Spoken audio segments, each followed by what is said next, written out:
Madame, Messieurs les élus et les non-élus, déjà je vous remercie de votre invitation et du temps de parole que vous m'accordez. Ici, j'ai bien entendu que c'était l'égalité du temps de parole et non pas l'équité, ce qui est une bonne chose. Donc je représente Nathalie Arthaud, qui est candidate aux élections présidentielles pour Lutte ouvrière, qui s'excuse, qui n'a pas pu être présente parmi vous aujourd'hui. Je suis conseiller municipal Lutte ouvrière dans une commune, à Oissel, une commune de 12 000 habitants qui est en Seine-Maritime, à 14 km de Rouen, et qui compte 12 000 habitants. Et moi-même, je suis également ouvrier. Je travaille dans une usine de Renault à Cléon, une usine qui produit des moteurs et des boîtes de vitesse pour l'ensemble du groupe Renault.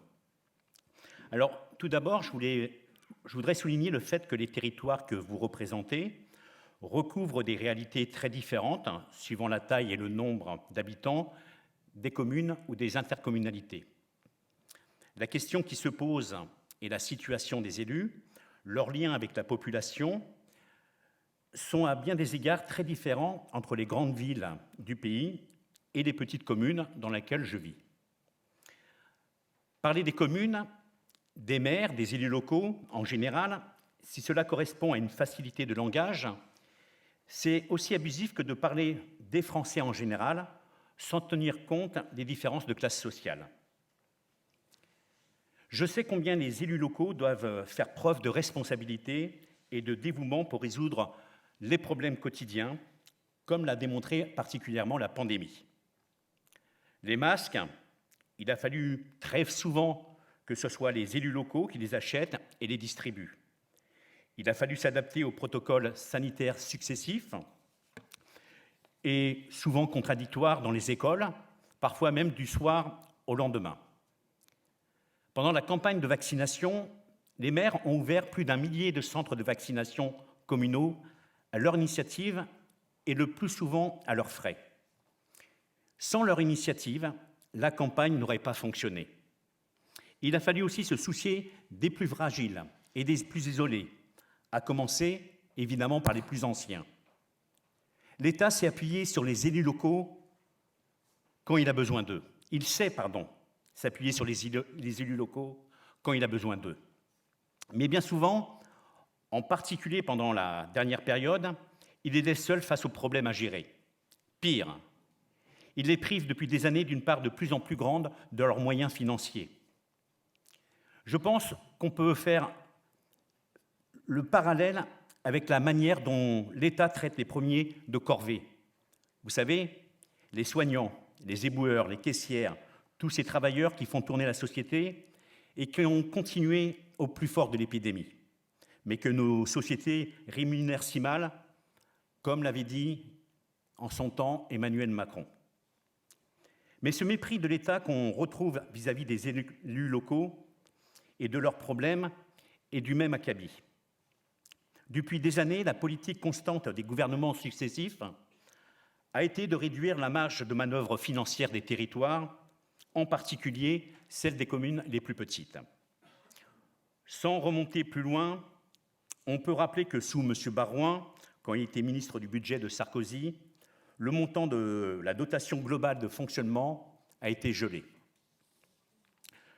Cela a continué avec le gouvernement de François Hollande, qui a taillé à la hache dans les dotations plusieurs dizaines de milliards en 3 ans à peine.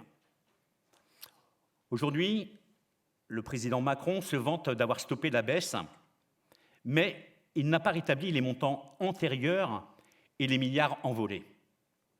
Puis pour faire plaisir au MEDEF, qui le réclame depuis longtemps, il a engagé la baisse des impôts de production. Cette diminution a d'abord touché les régions, mais aussi les communes et les intercommunalités.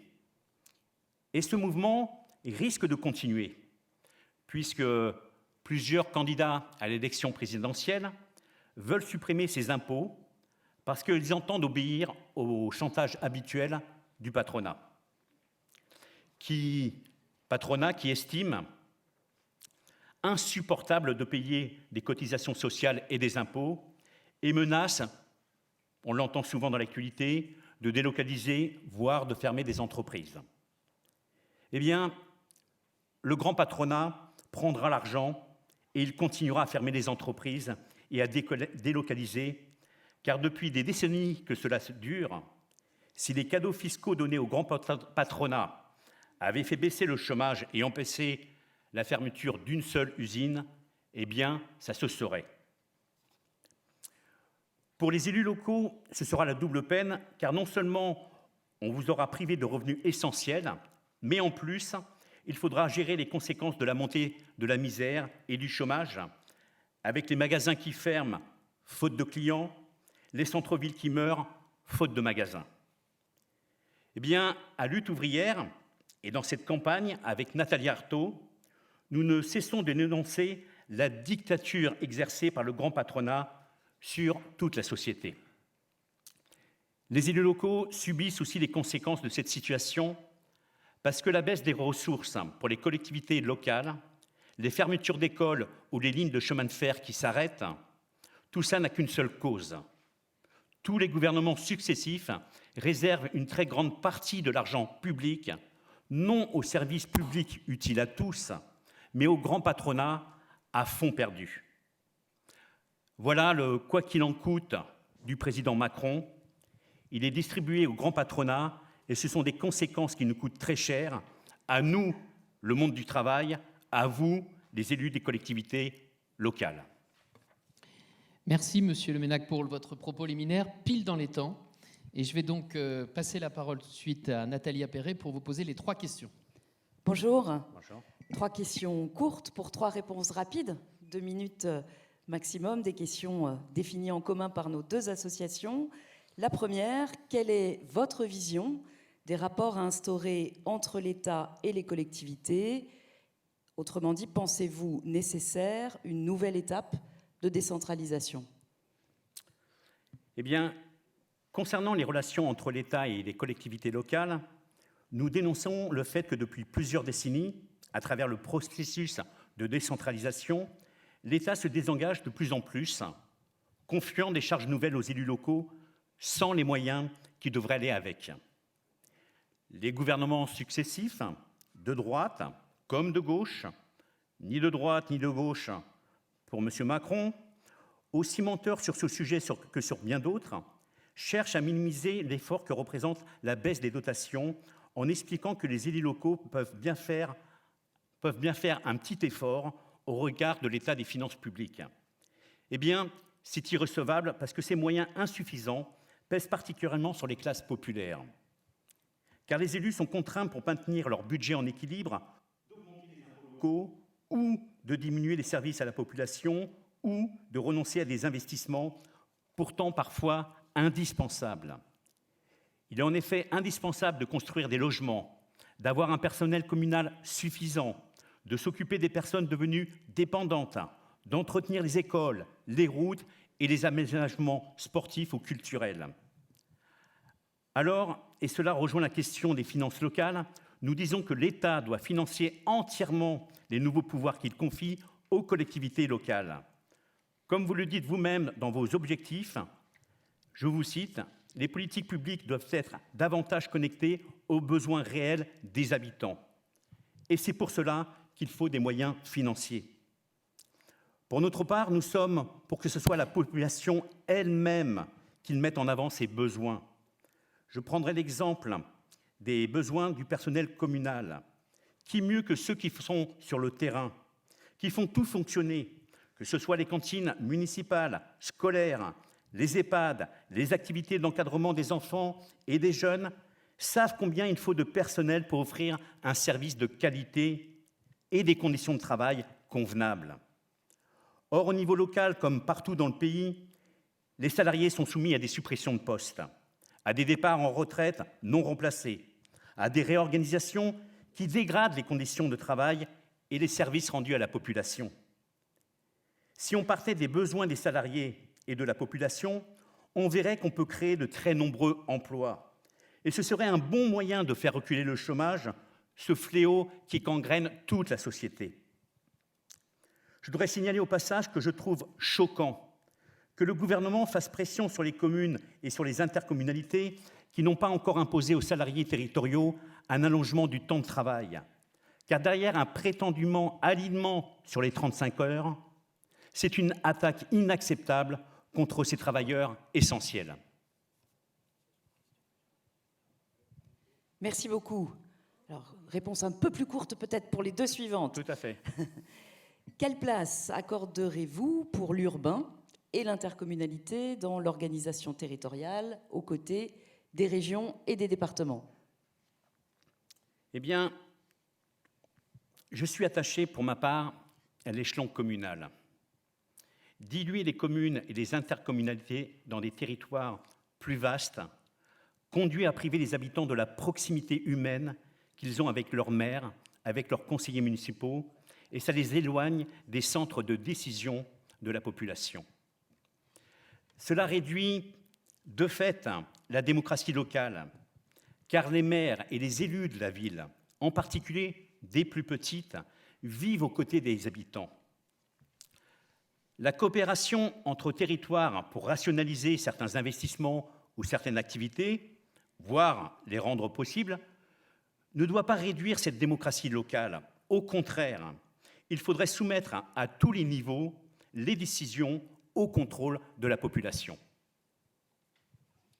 Et il vous reste précisément 2 minutes pour nous dire quelles sont les perspectives d'évolution que vous envisagez pour les finances locales et singulièrement la fiscalité locale.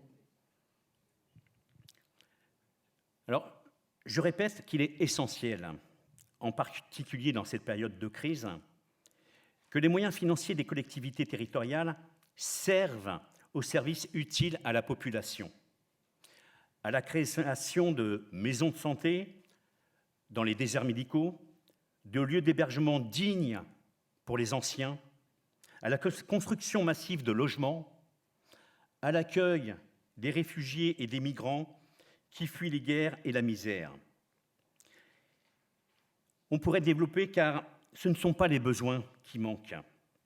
L'argent public doit servir au service public, pas à subventionner le grand patronat. Bien sûr, pour répondre aux besoins de la population, il faut des moyens financiers qui dépassent le cadre communal. Il faut au contraire remettre en cause les choix faits par les gouvernements successifs depuis des années.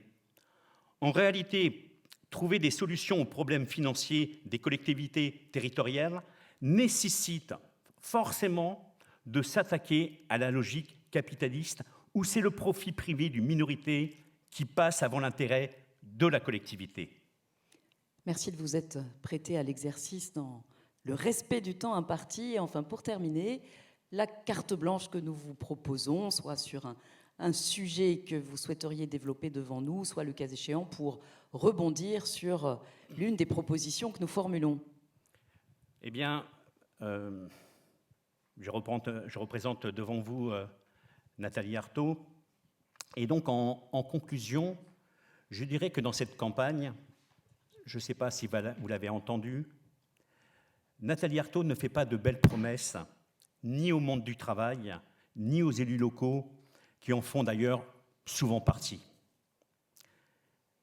Nathalie Arthaud défend l'idée que dans ce monde capitaliste, pour défendre nos intérêts et nous faire respecter, nous devrons nous organiser et nous mobiliser collectivement pour imposer, entre autres, que l'État réserve l'argent public aux services publics plutôt qu'aux riches qui n'en ont pas besoin. Merci, Monsieur Lemanac. Si vous le voulez bien, vous avez respecté les règles du jeu. Si vous le voulez bien, nous allons vous remettre les propositions de nos deux associations aux candidats à l'élection présidentielle.